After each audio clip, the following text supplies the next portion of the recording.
jackal? Yes. Born in the image of the greatest power in the world, the desolate one. Desolate because his greatness was taken from him. He was cast down. But he has risen now. Look in me.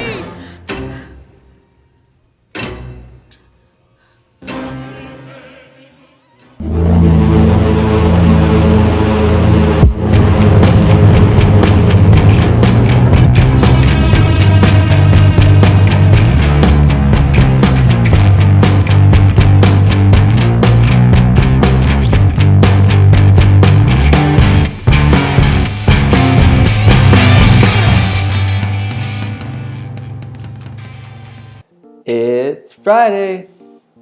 Welcome back to VHS Reanimated. I am Gil, and I'm here each week to recommend a classic horror movie and breathe some life back into one of these forgotten gems. Have you seen Damien, Omen 2? The criminally underrated sequel to the iconic Son of the Devil Omen film. This sequel takes place a few years after the original, where if you have seen the original Omen, Damien, the son of the devil, both of his adoptive parents die, and then this movie kind of starts off with Damien's new family, his double adopted family, his adopted father's brother, so his uncle and his uncle's new wife and their son Mark, who's about his age, so his little cousin Mark.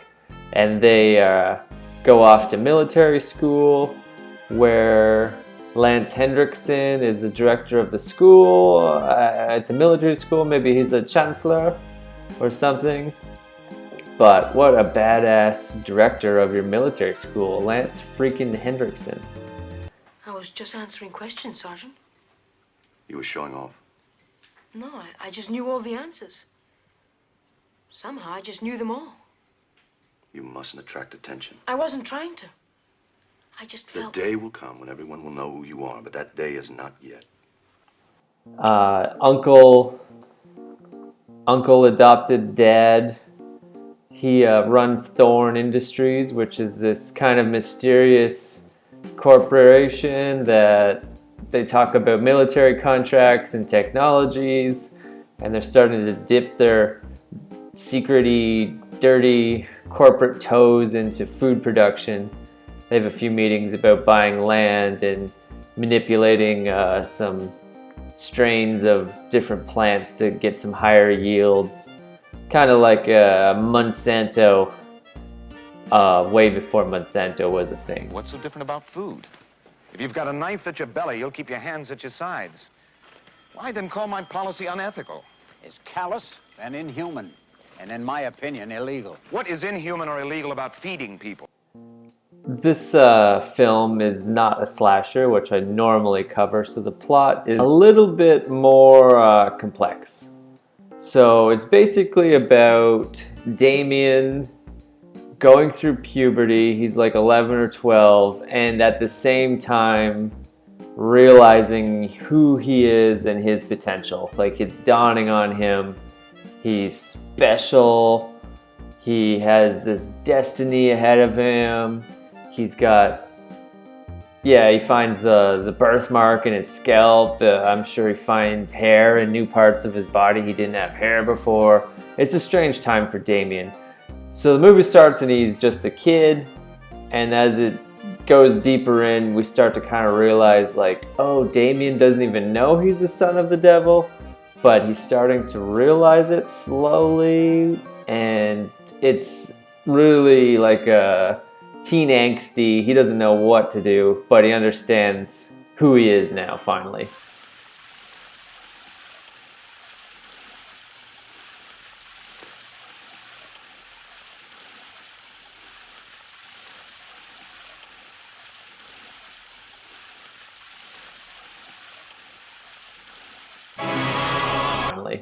Well, this is going on. Some people start to get hip to, oh, this guy is the freaking son of the devil.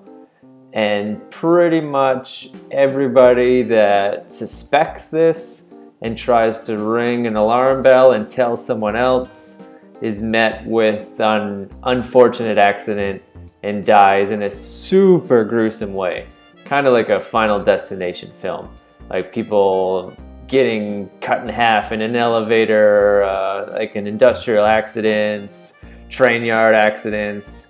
Pretty much any kind of accident you could imagine happens at the perfect time when someone starts to, put two and two together. And the main reason people are putting two and two together is there's this big archaeological dig going on the other side of the world, and some of those artifacts tell the story of the apocalypse in the book of Revelation, and there's clues within that dig that point to Damien. The main clue being Gary's wall, which is a big wall with a painting of Damien on it, and it's a face-to-face identical painting of Damien at age 11.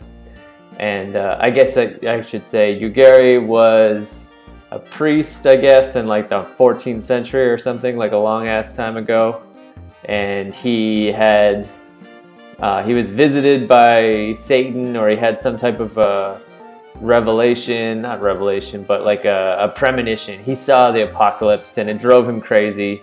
He went mad. He's like the mad priest Gary, they call him. And he ran off somewhere and made all this art showing his vision and showing what the end of the world would look like. And all these artifacts are being dug up at the same time, and they're making their way to New York for an exhibition. So reporters and such along the lines are like seeing this stuff and being like, damn, that's Damien Thorn. We gotta tell people. And then as soon as they kind of raise their little voice, bam, something wild happens to them. Marion, say what you've got to say, because if it's unpleasant, let's get it over with. I want you to take the boys out of the academy. I want you to send them to separate schools. Marion, just what the hell is this all about? Get Mark away from Damien. They don't belong together. Damien's a terrible influence, can't you see that? What?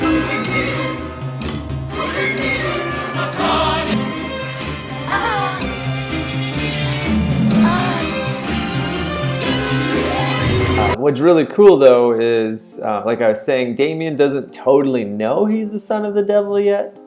So there's a whole bunch of satanic followers and like secret agents almost that are around Damien looking out for him, and more often than not they are kind of the ones that learn, oh, someone's on to Damien, and I guess they kind of, like, Damien doesn't know people are on to him. It's like someone else finds out, and then you realize like, oh damn, like this character is secretly a member of this black church, and they're not just like happenstance.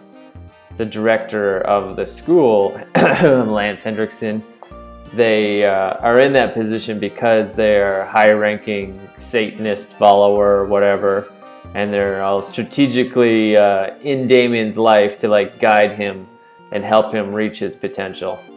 So we have this conflict between people that want to out Damien Thorn and warn Damien's uncle, like, hey, this is the son of the devil, and your brother died trying to stop him. You should do the same thing.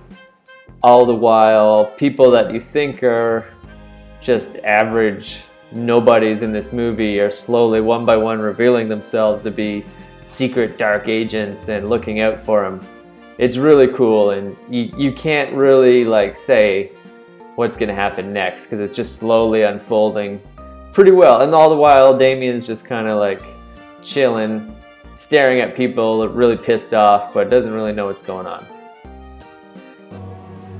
What did you do to him? I don't know. Come on. Once around the field. I'll give you a head start. My favorite part of Damien Omen 2 is this drowning / ice hockey scene. one of the business rivals to Damien's uncle falls through the ice while out playing this game of like hockey, and besides just falling through the ice and probably drowning and getting hypothermia, he like gets caught by the current and is passed under the ice, and there's this like super crazy scene of all the people above the ice trying to break a hole while he's underneath banging. And as a kid that grew up playing hockey, playing a lot of pond hockey on frozen ice like this, scared the crap out of me, because it had never occurred to me as a kid that the ice could break and you could fall through. It was just like, oh, we play hockey on this in the winter. So there's a bunch of really interesting shots of this guy banging on the ice from underneath, the people on the top using their sticks to kind of try and make a hole, and it's super scary, and the music is crazy and everyone's screaming, and you can't help but like just feel intense panic. There he is! Come on! Come on! Wait! He's gone! Dad, what do we do? Here he is! Come on! I want to introduce a new segment in this episode called Best Death. I didn't have a way to rhyme best with death, so I just say Beth with a lisp. The best death, because there's so many cool deaths, I just had to put a best death in, is when the reporter gets attacked by the raven and it picks her eyes out, and then she wanders in front of a truck. And she is a friend of the photographer from the first movie. Just a cool way they added a bit of continuity, like throwing back, I guess, to the original movie. But she mentions like, oh, I'm a friend of this photographer. It's like, oh, cool. We know who this character is, kind of. And yeah, really cool. This raven attacks her, pecks her eyes out, she wanders in front of a truck. And I know some people are thinking right away, like, hey, you just said your best part was when this other guy died falling in the ice, and you're saying the best death is when this reporter, this bird lady, gets her eyes picked out and then she dies also. Like one can't be your favorite part and the other one's the best death. They're both deaths. But I didn't say the guy drowning was my favorite part. Him going under the ice was the favorite part, and definitely the most memorable for me. Just terrifying. This guy in the freezing water looking up at everybody above him, and those shots, that's the best part. But this other lady getting her friggin' eyes pecked out by a bird and wandering in front of a truck, that is the best death.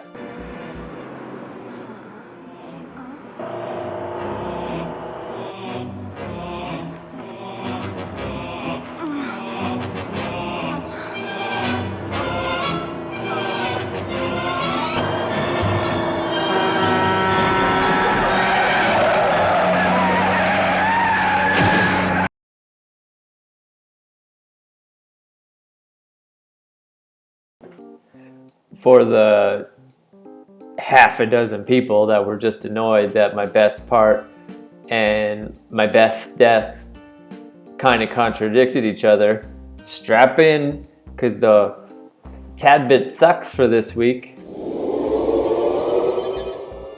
Tad bit sucks part is when that lady gets hit by the truck.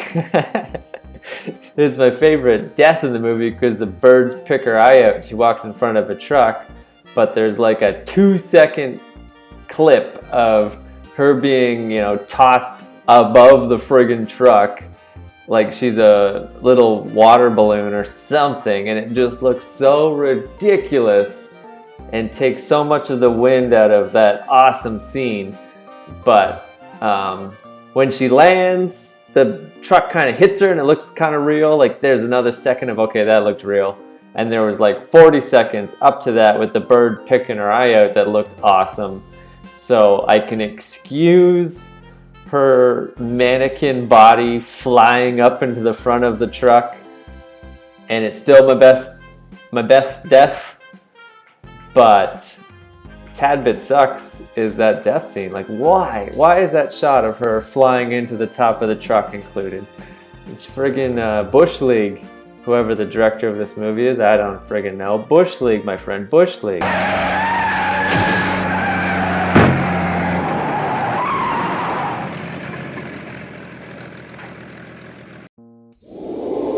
Okay, well, let's wrap this up. We've gone on long enough, but I could go on for quite a while because I absolutely love Damien Omen 2. I like it more than the original, slightly less than the third one, which I might talk about later on down the line, which stars Jurassic Park guy, whatever his name is, Sam Neill. Jurassic Park guy is the grown-up version of Damien in the third one, but we'll talk about that later. Damien Omen 2 is about Damien coming-of-age movie, realizing you're not just becoming a man, but you're becoming the Prince of Darkness. Pretty great. I can't recommend it enough. Amazing kills long before Final Destination was a thing. And besides just the kills, like there's this weird like corporate espionage, you don't really know what's going on aspect to the film that is a pleasant surprise. Like besides the Son of God awesomeness, or not Son of God, the Son of Satan and the apocalypse looming, like we kind of see this like corporate world which is just as bloodthirsty as the quest for everyone's soul. Great movie, can't recommend it enough. Watch it this weekend, invite some people over, super fun time. It's Halloween. This is the month to watch scary movies with your pals. So carve some pumpkins, get some chips, have some buds over, watch some great movies. But remember, please rewind or die.